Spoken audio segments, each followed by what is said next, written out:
তো আমি নিজের কাজ দিয়েই আসলে নিজে শিখছি। এখন এসে এই জিনিসটা আমি খুব ফিল করি যে একটা চরিত্র হয়ে ওঠা খুব জরুরি ওই গল্পটার জন্য।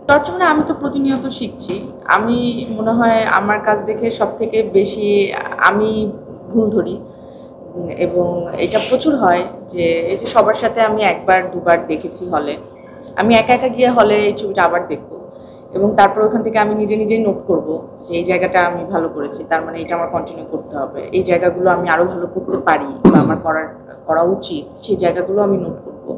তো আমি নিজের কাজ দিয়েই আসলে নিজে শিখছি যে আচ্ছা এই কাজটা আমি আরও কী করে ভালো করবো, আরও কীভাবে ভালো করব।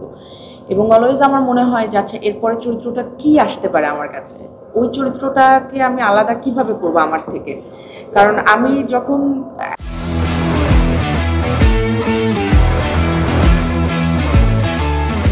এখন এসে এই জিনিসটা আমি খুব ফিল করি যে একটা চরিত্র হয়ে ওঠা খুব জরুরি ওই গল্পটার জন্য। মানে আমি একজন হিরোইন, আমার আসলে খুব কমার্শিয়ালি আসতে হবে, কমার্শিয়ালি আমি আমার প্রেজেন্স থাকবে, আমাকে দেখতে খুব মিষ্টি লাগতে হবে, আমি একটু হাসবো একটু কাঁদবো, ব্যাস শেষ। এটা না ওই চরিত্রটা হয়ে ওঠা যায় না, কারণ আমাদের আশেপাশের চরিত্র এরকম না। আমাদের আশেপাশের চরিত্রগুলো খুব সাধারণ এবং সাথে খুব স্ট্রাগলিং, খুব দুঃখ কষ্টে ভরা। এখানে আমরা যতগুলো মানুষ, এক একজনের লাইফ এক এক রকম, এক একজনের লাইফে স্ট্রাগলিং এক এক রকম। তো সেইটা হয়ে পর্দায় আসাটা খুব জরুরি, এবং সেটার থেকে আনন্দের বা সফলতার কিছু নাই। তো ওই রাস্তা দিয়েই হাঁটছি, চেষ্টা করছি, দেখা যাক না। পথ তো অনেক বড়, এই পথে আপনারাও সাথে থাকেন, আমি আমার চেষ্টা থাকবে।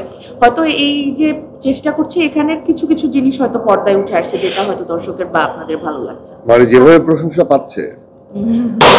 আপনার চোখের কাজ, প্রত্যেকটা কথার সাথে আপনি চোখের যে ব্যবহারটা করেন, এই চোখের কাজটার জন্য কি নিজের বাসায় আয়নায় বসে? না, এটা আল্লাহ প্রদত্ত।